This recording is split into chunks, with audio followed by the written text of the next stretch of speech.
Hi friends, আসসালামু আলাইকুম। আরেকটি স্পেশাল ভিডিও নিয়ে আপনাদের সামনে উপস্থিত হলাম। আজকে আমি দেখাবো কিভাবে এই ধরনের প্রিমিয়াম ক্যাটাগরির লোগো ডিজাইন করবেন। তো ভিডিওটি অনেক স্পেশাল হতে চলেছে, ভিডিওটি না টেনে সম্পূর্ণভাবে দেখতে থাকুন। এরকম প্রফেশনাল লোগো ডিজাইন করার জন্য ভিউয়ার্স গুগল প্লে স্টোর থেকে আপনার একটি সফটওয়্যার ইনস্টল করে নিতে হবে। সফটওয়্যারটির নাম হচ্ছে পিক্সেল ল্যাব। গুগল প্লে স্টোরে গিয়ে সার্চ করলে হবে। পিক্সেল ল্যাব অ্যাপসটি ইনস্টল করার পর ওপেন করে নেবেন। তারপর হচ্ছে এই লেখাটিকে ডিলিট করে দিয়ে থ্রি ডটে ক্লিক করে এখান থেকে একটা ইমেজ সাইজ নিতে হবে। তো আমি যেহেতু ইউটিউবের জন্য ভিডিও বানাচ্ছি, এই জন্য ইউটিউব থাম্বনেইল অনুযায়ী একটা ইমেজ সাইজ নিয়ে নিলাম। তো এরকমভাবে ইমেজ সাইজটি নেওয়ার পর তারপর হচ্ছে এখানে মাঝখানের অপশনটিতে ক্লিক করবেন। এখানে দেখেন যে শেপ, এই শেপ অপশনে ক্লিক করে একটা শেপ নিয়ে নিতে হবে ভিউয়ার্স। তো আমি যেই ডিজাইনটি করছি ভিউয়ার্স, সেই ডিজাইনটি করার জন্য সর্বপ্রথম আপনার এরকম একটি শেপ নিতে হবে, অর্থাৎ নেচার হাউস লোগো ডিজাইন করার জন্য ভিউয়ার্স প্রথমে আমি হাউস লোগো ডিজাইন করব। তারপর হচ্ছে আমি একটা পাতা অ্যাড করে দিব, তাহলে ভিউয়ার্স এটা অনেক সুন্দর বিউটিফুল একটা ডিজাইন হয়ে যাবে।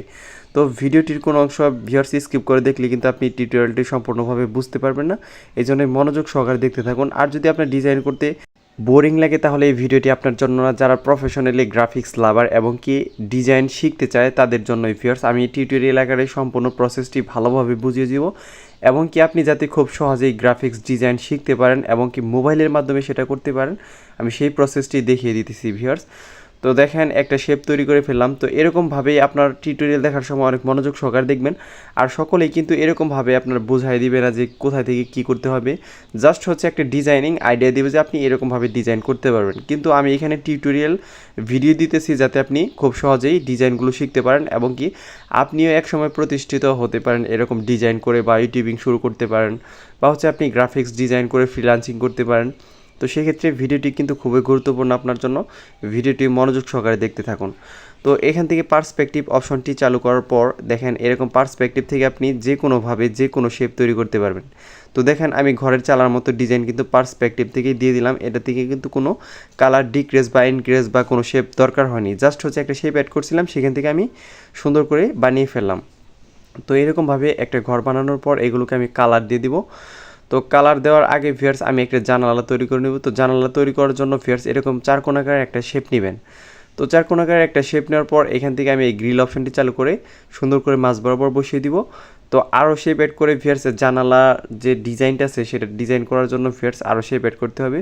তো কীভাবে করবেন ভিউয়ার্সে মনোযোগ সহকারে ভিডিওটি দেখলে অবশ্যই বুঝতে পারবেন কীভাবে জানালা ডিজাইন করতে হয়।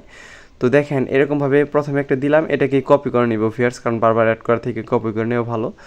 তো এটাকে সুন্দর করে এরকমভাবে বসিয়ে দেবো। তো দেখবেন যে ডিজাইনের ক্ষেত্রে জানালাগুলো এরকমই হয়ে থাকে।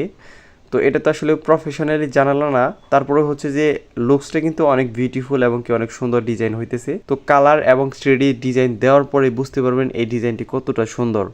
তো এখন হচ্ছে এটা থেকে কালার ইরেজ করতে হবে। কালার ইরেজ করার জন্য ফিয়ার্স আপনার এই যে কালার ইরেজ কালারে চলে যাবেন। এখান থেকে হচ্ছে আপনার কালারটা সিলেক্ট করে দিতে হবে। এখানে আমি কালো কালার সিলেক্ট করে সাদা কালারটা রেখে দিলাম। এমনি কিন্তু আপনার ডেমোতে কিন্তু ফিয়ার্সে সাদা কালারটা ইরেজ হয়। তো দেখতেই পেলেন যে সাদা কালারটা প্রথমে ইরেজ হয়েছিল, আমি কালো কালারটা সিলেক্ট করে দিলাম ভিউয়ার্স। তারপরে কিন্তু ভিউয়ার্স আমার সাদা শেপটুকু রয়ে গেছিলো। এখন এটাকে কালার দেবো পরে ভিউয়ার্স, আগে সম্পূর্ণ লেয়ারটিকে আমি বানিয়ে নিই বা ঘরটাকে এবং কি নেচারটাকে তৈরি করে নিই, তারপর কালার দেবো।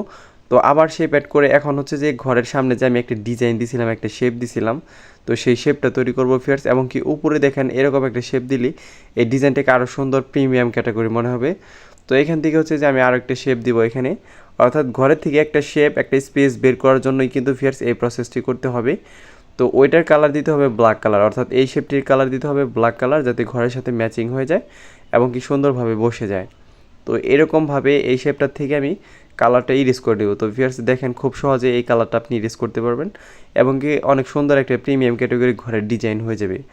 অর্থাৎ কেউ যদি আপনি অনলাইনে এরকম বিজনেস করে থাকেন, আপনার বিজনেস লোগোটা ডিজাইন করার জন্য ভিউয়ার্স এই ডিজাইনটি কিন্তু আপনি ব্যবহার করতে পারেন।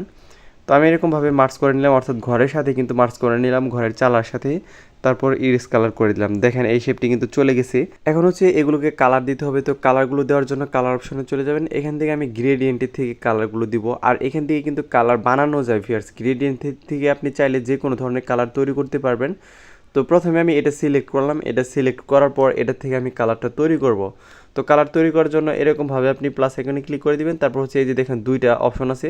তো ফার্স্ট অপশনে যাওয়ার পর কালার অপশনে চাপ দিবেন। এখান থেকে আপনি যেই কালারটি সিলেক্ট করবেন ওই ধরনের কালার কিন্তু আপনি পেয়ে যাবেন। তো আমি এই ধরনের কালারটা নিলাম।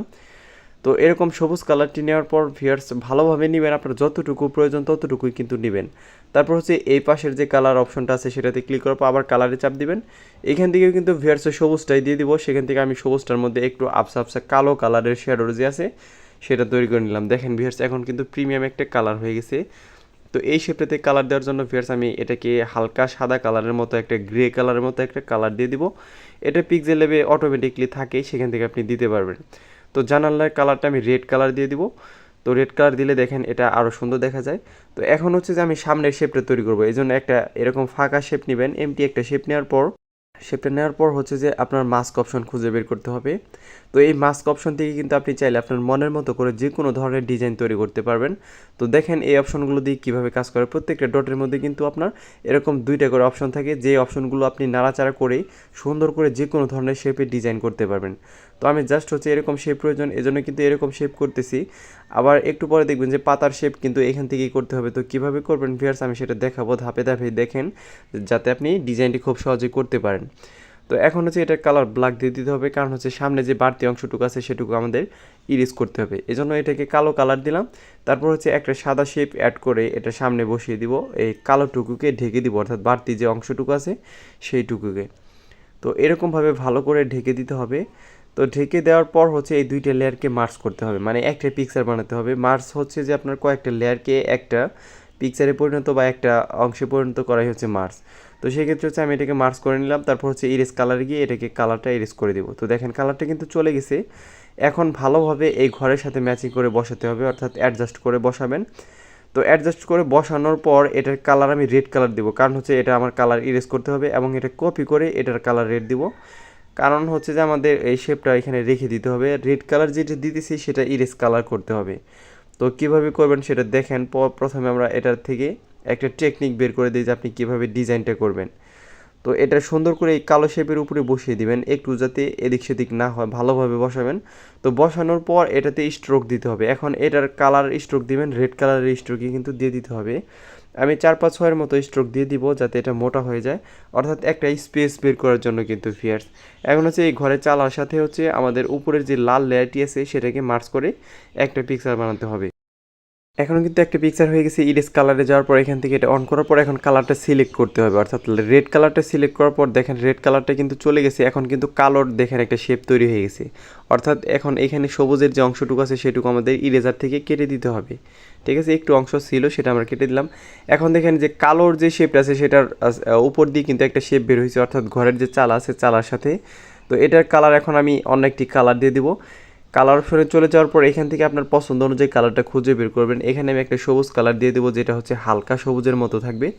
রেড কালারটা দিলে কিন্তু খারাপ দেখা যায় না। তো আমি যেহেতু প্রকৃতিকে একটা ডিজাইন করতেছি সেক্ষেত্রে আমি রেড কালারটা দিব না, আমি সবুজ কালারটাই দিয়ে দিব। এবং হচ্ছে আমাদের পাতা তৈরি করতে হবে, সেক্ষেত্রে পাতার কালার কিন্তু আপনি রেড দিলে ভালো দেখা যাবে না। এই জন্য কিন্তু ভিউয়ার্সের কালারটা আপনার সৃজনশীলতার মাধ্যমে খুঁজে বের করতে হবে যে কোন শেপটার মধ্যে কোন কালারটা দিলে আপনার সবচেয়ে বেশি সুন্দর দেখা যাবে। তো সেক্ষেত্রে আমি সবগুলোকে মার্জ করে একটা পিকচার বানিয়ে নিলাম। একটা পিকচার বানানোর পর ভিউয়ার্স এখান থেকে হচ্ছে আমাদের এখন পাতা ডিজাইন করতে হবে। আপনি চাইলে কিন্তু এই যে নিচে যে শেপটা দেখতে পেলেন বাঁকানো শেপ, সেটা কিন্তু মার্জ না করেও রেখে দিতে পারতেন, তাহলে আপনার কাজটা একটু সুবিধা হতো। তো দেখাচ্ছি ব্যাপার না, সেটাও আপনি কিভাবে সমস্যার সমাধান করবেন সেটাও দেখিয়ে দিব। প্রথমে আমরা পাতাটা তৈরি করে নিই।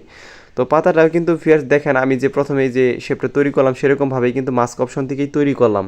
তো মাস্ক অপশন হচ্ছে অনেক গুরুত্বপূর্ণ এবং কি অনেক মজার একটি অপশন। আপনি চাইলে মাস্ক অপশন থেকে যে কোনো ধরনের ডিজাইন তৈরি করতে পারবেন, কোনো সমস্যা হবে না। একইভাবেই কিন্তু ভিউয়ার্স আমি এটাতে ব্ল্যাক কালার দিয়ে দেবো, কারণ হচ্ছে দেখেন সামনের যে অংশটুকু আছে সেটুকুকে কিন্তু আমাদের ইরেজ করতে হবে। তো ইরেজ করার জন্য ভিউয়ার্স এরকমভাবে সাদা শেপ দিয়ে প্রথমে ঢেকে দিতে পারেন। তো ঢেকে দেওয়ার পর হচ্ছে যে আপনি এই 2টা পিকচারকে মার্জ করে একটা পিকচার বানাবেন। তো একটা পিকচার বানানোর পর এখান থেকে ইরেজ কালার করতে পারেন, কিংবা হচ্ছে আপনি ক্রপ অপশন থেকে ক্রপ করে নিতে পারেন। তো আমি এখান থেকে ক্রপ অপশন থেকে ক্রপ করে নিচ্ছি। তো প্রথমে যদি আপনি ক্রপ অপশন থেকে ক্রপ করতে চাইতেন সেক্ষেত্রে কিন্তু আপনি ক্রপের কোনো কিছু খুঁজে পাইতেন না, কারণ হচ্ছে যে আপনি প্রথমে যে শেপটা নিয়েছিলেন একবারে 4 কোণ আকারে সেই শেপটি খুঁজে পাইতেন। তো পাতার ডিজাইন করার পর কিন্তু সেটা আপনার ওইরকম ডিজাইনই থাকতো যদি কোনো একটা পিকচারের সাথে মার্চ না করতেন। আমি সাদা শেপ দিয়ে মার্চ করে নিয়েছিলাম, এই জন্যই কিন্তু ভিউয়ার্স আমি এই পাতার শেপটা পেয়েছিলাম। এখন হচ্ছে যে পাতার মাঝখানে একটু স্পেস বের করার জন্য ভিউয়ার্স আপনার এরকমভাবে বৃত্ত শেপ দুটো নিয়ে কালো যে বর্ডারটা তৈরি করতেছি ভিউয়ার্স, এটা দিয়ে আমাদের আবার পাতার সাথে মার্চ করে একটা পিকচার বানাতে হবে, অর্থাৎ কালার ইরেজ করতে হবে। তো আমি আগে কিন্তু বলছিলাম যে সামনের শেপটা যদি আপনি মার্চ না করতেন সেক্ষেত্রে ওইটা দিয়ে আপনি কাজ করতে পারতেন। তো এখন আমরা যেহেতু করে ফেলেছি, এখন তো এটা থেকে বের করতে হবে, অর্থাৎ সমাধানটা খুঁজে বের করতে হবে। সেজন্য কিন্তু ভিউয়ার্স আপনার এই প্রসেসটি করলাম। তো এডিটিং করার সময় অনেক টুকিটাকি ভুল হয়ে যায়, সেগুলোকে আপনার সমাধান করার জন্য অনেক প্রসেসও আছে। আপনি চাইলে একটু ট্রিক্স খাটালে সেই সমস্যার সমাধানগুলো করতে পারেন। তো এরকমভাবে পাতার মাঝখান দিয়ে একটা শেপ বের করার জন্য আমি এই দুইটাকে মার্চ করে একটা পিকচার বানাবো, অর্থাৎ এই পাতার সাথে এই লেয়ারটিকে মার্চ করে একটা পিকচার বানাবো। তো দেখেন এখন কিন্তু একটা পিকচার হয়ে গেছে। এখন ইরেজ কালার থেকে জাস্ট হচ্ছে কালারটা ইরেজ করে নিতে হবে। এটার কালার ভিউয়ার্স আমি এই শেপের সাথে ম্যাচিং করে, অর্থাৎ নিচে যে শেপটা দিছি আমি সেটার সাথে সুন্দর করে ম্যাচিং করলে কালারটা দিয়ে দিব। এখান থেকে হচ্ছে কালার অপশনে চলে যাবেন। কালার অপশনে যাওয়ার পর এইখান থেকে আবার কালারটা খুঁজে বের করতে হবে। ভালোভাবে খুঁজে বের করবেন যাতে কালারটা একবারে এই শেপের সাথে ম্যাচিং হয়ে যায়। তো দেখেন এটা কিন্তু আমি এখনও পাই নাই। এই যে দেখেন কালারটা, এটাই কিন্তু ম্যাচিং হয়ে গেছে। তো এখন সম্পূর্ণ লেয়ারটিকে মার্চ করে একটা পিকচার বানাতে হবে। তারপর হচ্ছে আপনাদের হেডলাইন যেটা আছে সেটা লিখে দিতে হবে। তারপর হচ্ছে এটাকে 3D ডিজাইন দিতে হবে, ব্যাকগ্রাউন্ড অ্যাড করতে হবে। সকল প্রসেসই আমি দেখিয়ে দিচ্ছি, ধাপে ধাপে দেখতে থাকেন ভিউয়ার্স। আর একটা ডিজাইন করতে গেলে কিন্তু ভিউয়ার্স আপনার অনেক ধৈর্য শক্তি থাকতে হবে, কারণ এগুলো হচ্ছে টুকিটাকি কাজ, এগুলো অনেক বিরক্তিকর একটা কাজ। তো যাদের হচ্ছে যে অনেক ধৈর্য শক্তি আছে তারাই কিন্তু ডিজাইন করতে পারে। আর স্কিপ করে দেখলে ভিউয়ার্স আপনার অনেক সমস্যা হবে, কারণ এই পিকচারটি আপনি গ্যালারিতে সেভ করতে পারবেন না। কেন সেভ করতে পারবেন না সেটা আমি যে কাজটা করব সেই কাজের সময় বলতেছি। তো এখান থেকে আমি একটা ফন্ট দিয়ে দিলাম, সুন্দর একটি ফন্ট। তো এটা আপনি ব্রাউজার থেকে ডাউনলোড করতে পারবেন, জাস্ট হচ্ছে ফন্টের নাম লিখে সার্চ করলেই আপনি এটা সুন্দর করে পেয়ে যাবেন। তো এখান থেকে এটার কালার দিয়ে দিতে হবে। তো কালার অপশন থেকে আপনার পছন্দ অনুযায়ী একটা কালার দিয়ে দিবেন। আমি জাস্ট হচ্ছে ম্যাচিং করে একটা কালার দিয়ে দিই, রেড কালার বা গ্রিন কালার। তো যেরকম কালার আপনার পছন্দ হয় সেরকম কালার দিয়ে দিতে পারেন। এখন সম্পূর্ণ লেয়ারকে আবার মার্চ করে একটা পিকচার বানাবেন। এখন হচ্ছে এটাকে 3D ডিজাইন দেওয়ার জন্য ভিউয়ার্স সর্বপ্রথম আমাদের গ্লোসি টেক্সট দিতে হবে, অর্থাৎ গ্লোসি ভাব দেওয়ার জন্য ইমবোস অপশনটি চালু করবেন। ইমবোস অপশনটি চালু করার পর কিন্তু আপনার ডিজাইনটি নষ্ট হয়ে যেতে পারে, অনেকের ফোনে নষ্ট হয়ে যাবে। তারপর হচ্ছে ছোটো বড়ো করলে এটা ঠিক হয়ে যাবে। তারপর এখানে হচ্ছে অপশনগুলো অনেক গুরুত্বপূর্ণ। দেখেন এটাকে যে আমি গ্লোসি টেক্সট দিতেছি, গ্লোসি ভাব দিতেছি, সেক্ষেত্রে দেখেন অপশনগুলো কীভাবে কাজ করলো। তো এরকমভাবেই কাজ করতে হবে। এখান থেকে আপনি টিউটোরিয়াল দেখলে বা কাজ করলে বুঝতে পারবেন যে কোন অপশন দিয়ে কীভাবে কাজ করতে হয়। তো এই যে আমি যে বললাম যে আপনি পিকচারটা সেভ করতে পারবেন না, ইমবোস এবং 3D শেপ চালু করলে আপনি কখনোই এটা সরাসরিভাবে আপনি গ্যালারিতে সেভ করতে পারবেন না। কেন সেভ করতে পারবেন না? অনেকে পিকচার কোয়ালিটি ভালো আসার জন্য কি করে, আলট্রা রেজুলেশনে সেভ করে, যার জন্য ভিআরসি পিকচারটি গ্যালারিতে যাওয়ার পর নষ্ট হয়ে যায়। তো আপনারা যদি ইমবোস অপশনটি চালু করে থাকেন সেক্ষেত্রে আপনারা গ্যালারিতে পিক নেওয়ার জন্য, অর্থাৎ সেভ করার সময় আপনারা আলট্রা রেজুলেশনে সেভ করবেন না, কাস্টম যে রেজুলেশনটা থাকবে সেটাতেই সেভ করার চেষ্টা করবেন। তাহলেই কিন্তু আপনার ডিজাইনটি ঠিক থাকবে। আবার অনেক সময় ঠিক থাকবেও না, অনেকের ফোনের ডিসপ্লে রেজুলেশন বা প্রসেসর ভালো না থাকার কারণেই কিন্তু ভিউয়ার্স সেভ করতে পারেন। এখন শেয়ার অপশনে ক্লিক করার পর জাস্ট হচ্ছে সেভ টু গ্যালারি। ভিউয়ার্স আমি কিন্তু বলছি যে রেজুলেশন বাড়াবেন না। তো ভিউয়ার্স ভিডিওটি ভালো লেগে থাকলে দয়া করে আমার চ্যানেলটি সাবস্ক্রাইব করবেন। ধন্যবাদ সবাইকে ভিডিওটি মনোযোগ সহকারে দেখার জন্য।